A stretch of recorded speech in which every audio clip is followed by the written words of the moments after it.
राधे राधे दोस्तों, आप लोगों का स्वागत है मेरे चैनल पे। आपको कार्तिक मास की हार्दिक शुभकामनाएं।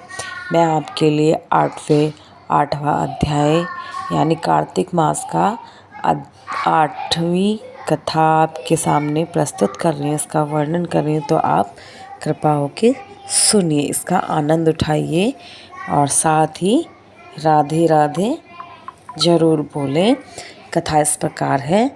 नारद जी कहने लगे कि हे राजा पृथु, जलंधर ने हमारा बड़ा आदर और सत्कार किया है। भक्ति भाव से पूजन करके कहने लगे कि महाराज, आपका कैसे आगमन हुआ और मेरे लिए क्या आज्ञा है। हमने कहा है कि दैत्यराज, मैं कैलाश गया था, वहाँ पर पार्वती सहित अवधूत शिव और उनका वैभव देखा तो चकित हो गया कि क्या ऐसा वैभव और किसी का भी हो सकता है। ऐसा विचार कर तीनों लोकों में ब्रह्मांड करते हुए यहाँ पर आया हूँ। यहाँ आकर तुम्हारी समृद्धि भी देखी है। तुम्हारे और शिव के वैभव में और कोई अंतर नहीं है, किंतु तुम्हारा वैभव स्त्री रहित है। भस्म लेपन करने वाले राग रहित कामदेव के शत्रु शिव के पास स्त्री रतन जैसे पार्वती, वैसी यज्ञापी तुम्हारे पास अनेकों सुंदरियां हैं, परंतु उनमें से कांतिमान पार्वती की तुलना कोई भी नहीं कर सकता। अतः तुम्हारा यह वैभव स्त्री रतन सहित देखकर यह निश्चय हुआ है कि शिव के समान वैभवशाली इस लोक त्रिलोक में कोई भी नहीं है, क्योंकि उनके पास पार्वती जैसी ऐसी स्त्री है। उसको देखकर ब्रह्मा जी ने अनेकों अप्सराओं रची, परंतु एक भी पार्वती जी की क्षमता को नहीं पहुंच सकी। नारद जी कहने लगे कि हे राजा पृथु, हम तो इतना कहकर वहां से चले गए, परंतु जलंधर ने पार्वती जी की इतनी सुंदरता देखकर काम जोर से पीड़ित हो राहु को बुलाकर शिव के पास भेजा।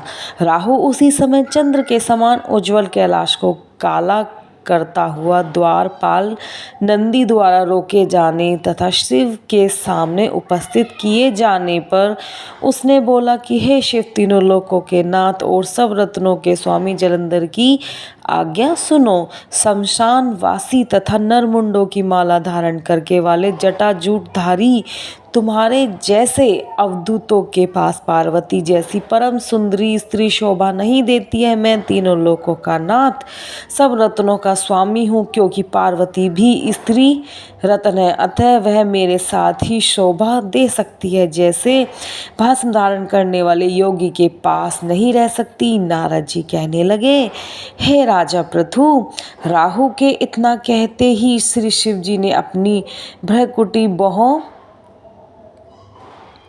में से एक अति भयंकर ऐसे पुरुष को उत्पन्न किया, जिसका सिंह के समान मुख, जलती हुई अग्नि के समान लाल लाल नेत्र और शरीर पर खड़े हुए बड़े बड़े बाल उत्पन्न होते ही सब वह राहु को खाने के लिए आगे बढ़े। राहु भयभीत होकर कहने लगा कि हे शिव, मैं ब्राह्मण हूँ और दूत भी हूँ, अतः तुम मुझको मत मारो। ऐसा कहने पर शिव ने राहु को पकड़कर आकाश में फेंक दिया।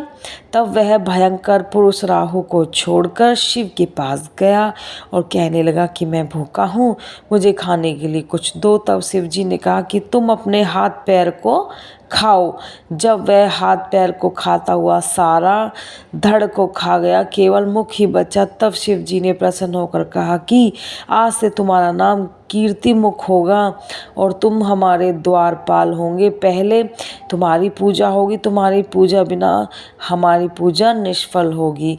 उधर राहु आकाश में जाकर बर्बर देश में गिरा। राहु की ऐसी दशा सुनकर जलंधर को बड़ा क्रोध आया और वह दैत्य की 1 करोड़ सेना लेकर अपनी पुरी से बाहर निकला। बाहर निकलते ही सामने एक आंख वाले शुक्राचार्य और अगहीन राहु मिले। इनके अतिरिक्त और भी अनेक अपशकुल हुए, परंतु वह रुका नहीं। तब दैत्य सेना सारे आकाश में छा गई।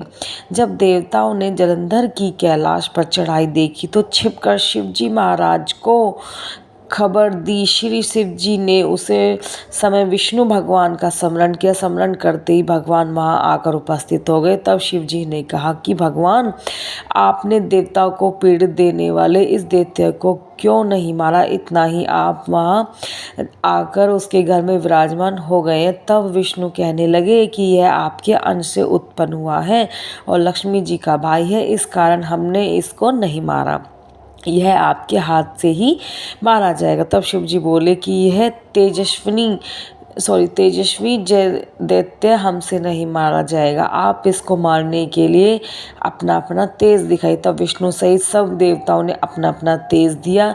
इसके बाद शिव जी ने उस तेज को इकट्ठा करके ज्वालामाली सुदर्शन चक्र बनाया और एक व्रज बनाकर जलंधर से युद्ध करने को तैयार हुआ। शिव जी के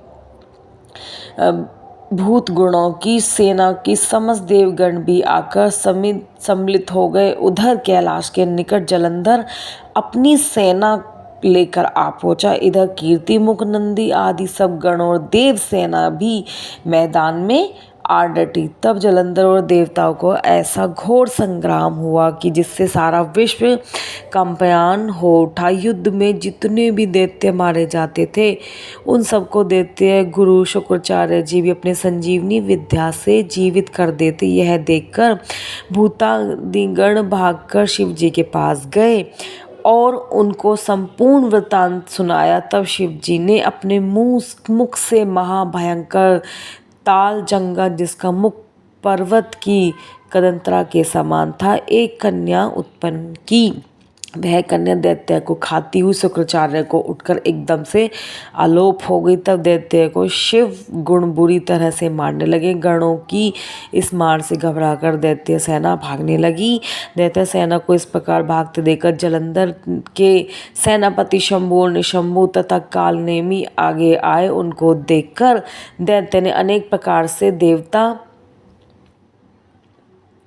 सेना पर प्रहार किया, जिससे देव सेना मारकर खाकर भागने लगी। तब गणेश और शंभु का महाघोर युद्ध हुआ। इस बार सेना को भागती देखकर जलंधर स्वयं रण क्षेत्र में आया। सेना की ओर से वीरभद्र अनेक प्रकार के प्रहार जलंधर पर करता रहा। तब जलंधर ने क्रोध में आकर अपना परिघ उस पर दे मारा, अपने रथ की पताका काट दी। साथ ही जलंधर ने बाण वर्षा करके देव सेना में भगदड़ मच गई। अपनी सेना की ऐसी दशा देखकर शिव बैल पर चढ़कर युद्ध के लिए आते ही दैत्य सेना पर बाणों के तीर प्रहार किए। इन प्रहार से दैत्य सेना बाणों के तीर प्रहार किए। इस प्रकार से वह सब भागने लगे जैसे कार्तिक मास के व्रत से पाप भाग जाते। उसी समय शिवजी ने अपने बाणों के प्रहार से खंडगरोमा का सिर काटा और पृथ्वी पर गिर गया। तब जलंधर ने महाघोर ललकार की तो शिवजी ने उसके रथ में घोड़े और सारथी को भी मार दिया। तब जलंधर पैदल ही अपना खंडक लेकर शिवजी की ओर दौड़ा। शिवजी ने तर्षण का मुक्का उसकी छाती में मारा, जिससे वह कुछ बेहाल हो गया। और इसी प्रकार जब दैत्य ने देखा कि शिव अजय है तो उसने गंधर्व माया रची। गंधर्व ने अप्सरा नाचने लगी। शिव जी भी इस माया में फंसकर नाचने और गाने लगे। जलंधर दैत्य श्री शिव जी को माया में फंसा देखकर महादेव जी का रूप धारण करके पार्वती जी के पास गया और पार्वती जी का रूप देखकर कामानंद हो गए। पार्वती जी महादेव जी को आया देखकर खड़ी हो गई, परंतु तत्काल ही राक्षसी माया समझकर वहां से अंतर्धान हो गई। तब जलंधर पुनः युद्ध भूमि में आया। उधर जलंधर के चले जाने के बाद पार्वती जी ने भगवान विष्णु का स्मरण किया। तब भगवान विष्णु ने कहा उपस्थित होकर पार्वती जी को आश्वासन दिया। भगवान विष्णु ने सोचा कि जलंधर ने स्वयं अपनी मृत्यु का रास्ता बता दिया। यह दुष्ट वृंदा के पतिव्रता धर्म के कारण ही मृत्यु को प्राप्त नहीं हो रहा है। अतः देवताओं के कार्य तथा भक्तों की रक्षा करने के लिए हमको ही वृंदा के धर्म को भंग करना का घोर कर्म करना पड़ेगा। ऐसे करने पर ही इस दुष्ट की मृत्यु होगी। इतने ही देर में शिवजी राक्षसी माया से मुक्त होकर जलंधर को देखा, उसके साथ युद्ध करने को उद्युक्त हुए और इस प्रकार अनेकों बाणों का प्रहार किया। इस प्रकार कार्तिक मातम का 8वां अध्याय समाप्त होता है। राधे राधे दोस्तों। आप कमेंट बॉक्स में ज़रूर राधे राधे लिखना, नारायण नारायण ज़रूर लिखना। ये वीडियो यहीं तक की थी। Okay friends, bye bye. Radhe Radhe. आपको वीडियो और कथा कैसी लगी? राधे राधे दोस्तों।